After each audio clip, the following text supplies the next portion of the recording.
The Beat with Jason Johnson in for Ari starts right now. Hi, Jason. Thanks so much, Nicole. Welcome to a special 2-hour edition of The Beat. I'm Jason Johnson in for Ari Melber. We start with special counsel Jack Smith closing in on former President Donald Trump. The New York Times reporting a Mar-a-Lago maintenance worker helped move boxes into a storage room one day before a DOJ official came for the classified documents. The worker was reportedly helping Trump valet Walt Nauta move the boxes, but did not know what was inside of them. That comes from a New York Times report with one anonymous source, and NBC has yet to confirm that account. It comes on the heels of a similar Washington Post report, which says workers allegedly carried out a, quote, dress rehearsal for moving sensitive papers before his office received the May 2022 subpoena.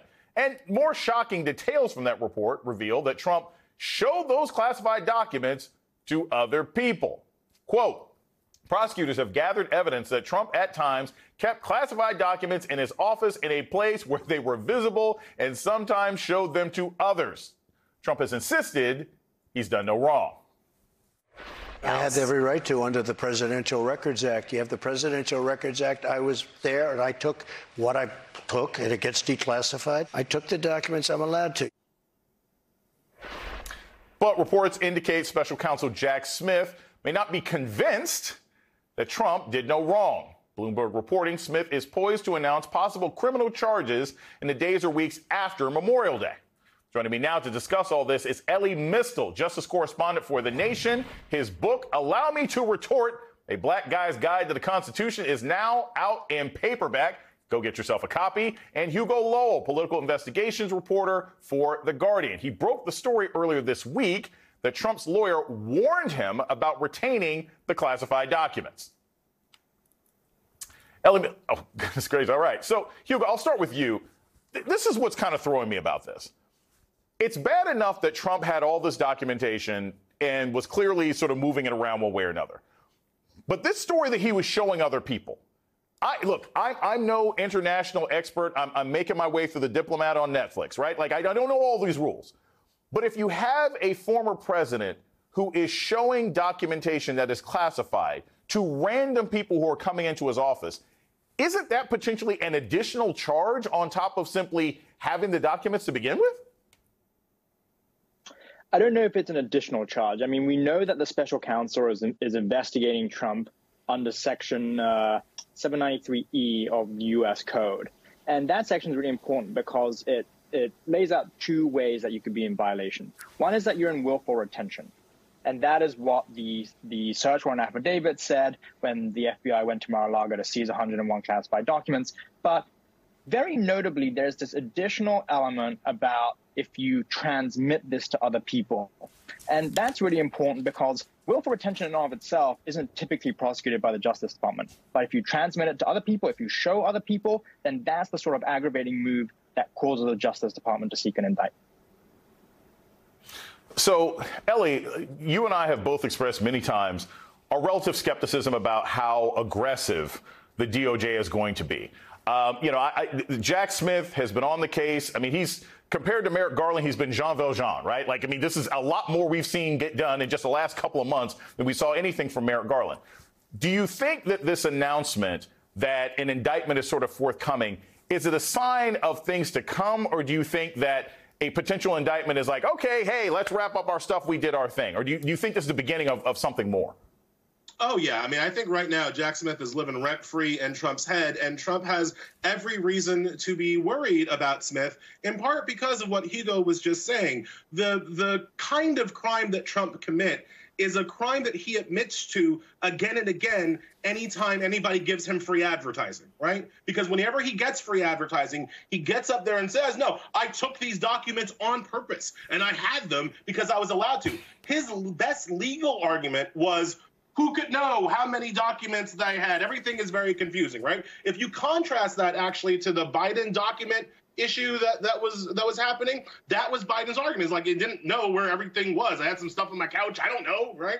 Trump is saying, no, I knew exactly what I took because I was allowed to, and that's a very bad legal argument for him. So, no, I think Jack Smith is coming for the documents for January 6th, for the conspiracy, for the attempt to overthrow the United States government, I'm still skeptical about that. I'm still skeptical about whether or not Smith or anybody at the DOJ has what it takes to come after Trump for his attempted coup of the nation.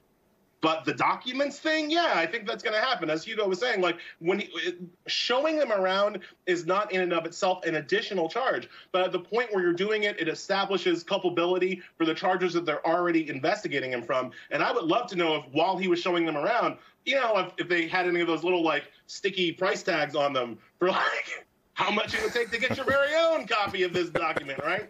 That would be an additional charge. But showing them around itself goes to his culpability. Hugo, so New York Times prosecutors want to know if the documents were moved before the Trump lawyer went through them. What is the significance of that? Because to me, I don't know why it necessarily matters whether they were moved here and there. The fact that they were moved before the DOJ came there, I think, is enough of an implication. But what's the importance of maybe the documents being moved before his lawyer? Does it implicate his lawyers? Does it show sort of conspiracy to hide the documents with Trump's legal team? Why is this particular part of the story key?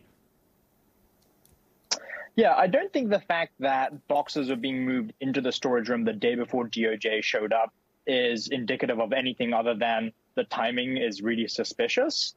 But the Justice Department and the special counsel has been focusing on the movement of boxes because at the heart of the inquiry is this question of obstruction.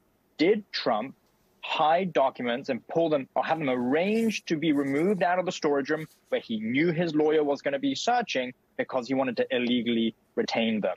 And what the Justice Department has been trying to do by piecing together surveillance footage, the actions and testimony of what other people were doing, like Walt Nauder, the valet, his assistant, who was helping him move boxes in and out. They are trying to see if there is a window at which point Trump could have pulled documents out of boxes and hid them elsewhere at Mar-a-Lago. And what we have started to learn is there are various points in that timeline which basically there are gaps in the surveillance tapes. There are certain moments when we don't know what was going on. And that is where the special counsel has been concentrating. And that's why the movement of boxes becomes so significant. Ellie, I want to play you some sound from a former Trump lawyer and get your thoughts on the other side. All they really have to do is show that Trump moved these documents at various times when DOJ was either demanding them or actually present. I think this obstruction case is a tight case. And yes, I do think he'll go to jail on it. Imagine a Ty Cobb on the right side of history. This is former Trump lawyer Ty Cobb talking about the fact that he actually thinks that Trump is going to go to jail. Ellie, do you think that's a possibility? And frankly, just even from a legal standpoint, if Trump were to be jailed for documents, would that have a potential impact on the investigation into his involvement in January 6th?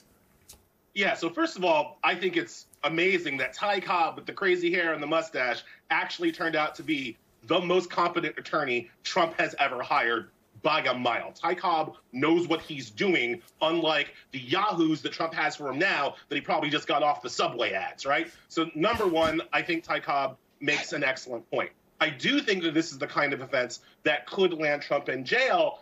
I just don't think it can land Trump in jail before the election.